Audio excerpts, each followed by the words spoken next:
Alright, we're back. I just got all the bearings and parts, so I'm getting everything prepped.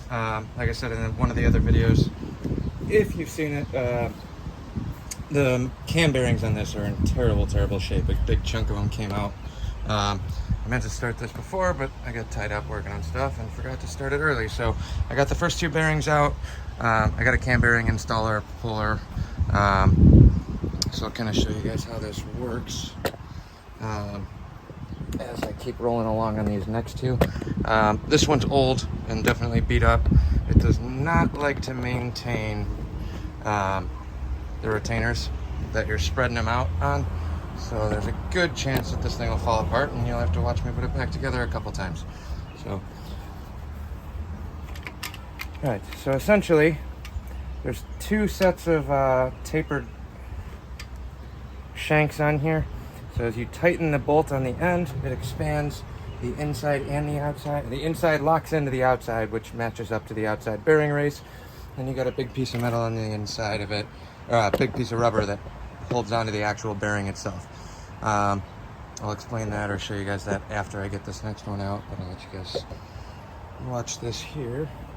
Then you got a tapered cone on the end, which basically just stops the thing from bouncing around inside the block. I got my foot holding down the engine stand.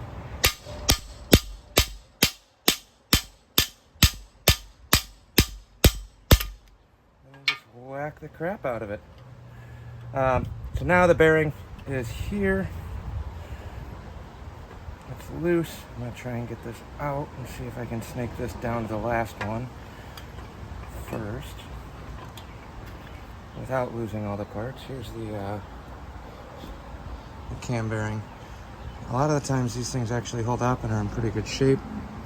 I'll show you what one that doesn't look like it's in that good a shape actually looks like. So if you look at the bottom of this,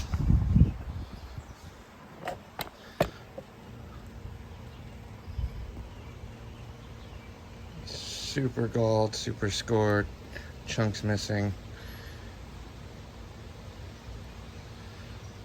Would not be good to rerun.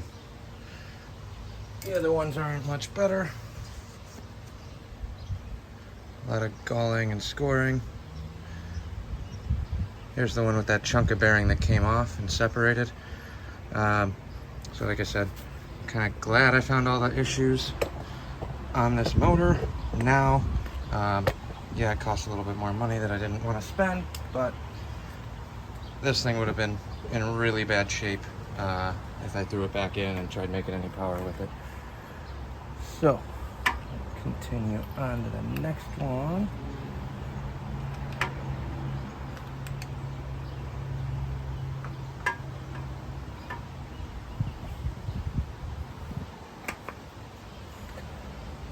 First time I did this was on my truck motor last time.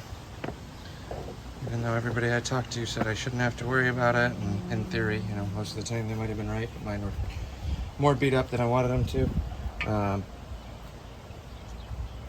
lot of people bring these to the machine shop to get this done. If you don't have the tool or don't have access to the tool, definitely bring it to the machine shop.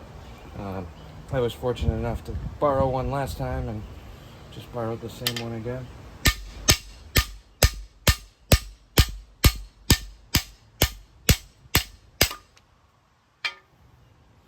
I'm not using any giant hammer either. It's just a real small, regular hammer. They're not in there crazy tight. They're press fit, but they're not that bad.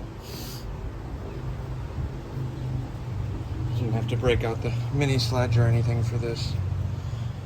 Ooh, here's a good one. Bearing material area. No bearing material.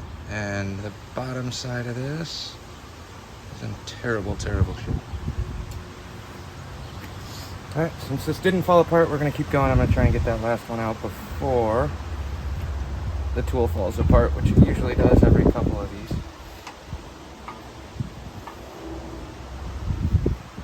The end one you can probably get from the other side. I just don't want to take the thing off the engine stand.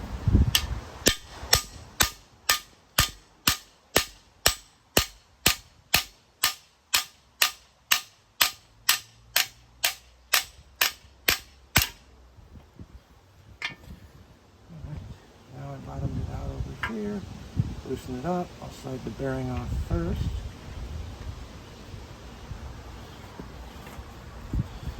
This one's in just as bad a shape as the rest of them. A little bit better. This one still has some of the material left on it.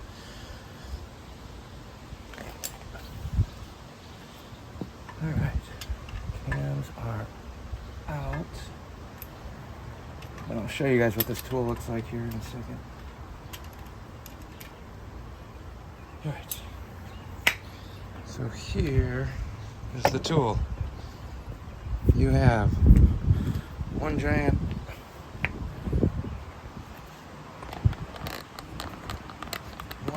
shaft with a tapered cone. Okay, tapered cone slips into the block like so to stop it from walking around and banging around, keeps everything even. And on the end of this,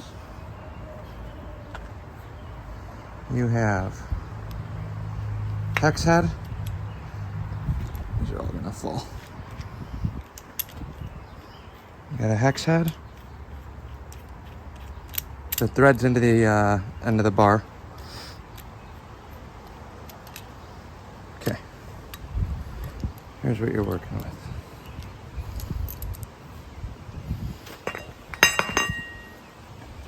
Take the bar off. So here's the bar. There's also an extension piece if you need it. I don't. Right. Then you got your hex on the end, long shank.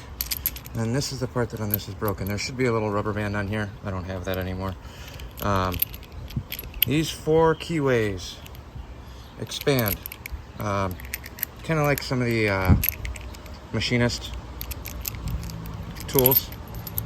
You get your 4 keyways that go in here. This is tapered. We have a tapered shaft, so I don't have enough hands for all of this. These are all going to go on here. When you tighten the bolt down, it pushes this down onto the taper, which causes it to expand.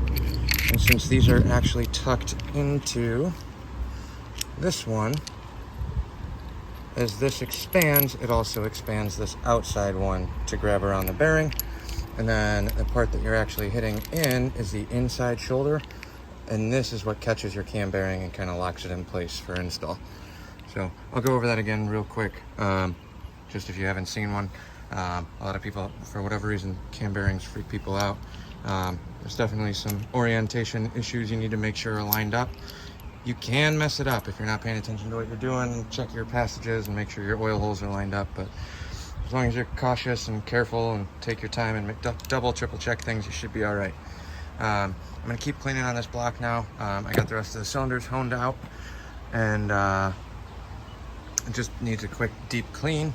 And then hopefully at some point, maybe later tonight, I might be able to get this bottom end back together. I don't have any of the gaskets for the oil pan or anything like that, but I'm gonna at least get the crank in, try and check to make sure everything's fitting proper. So we'll catch you guys later.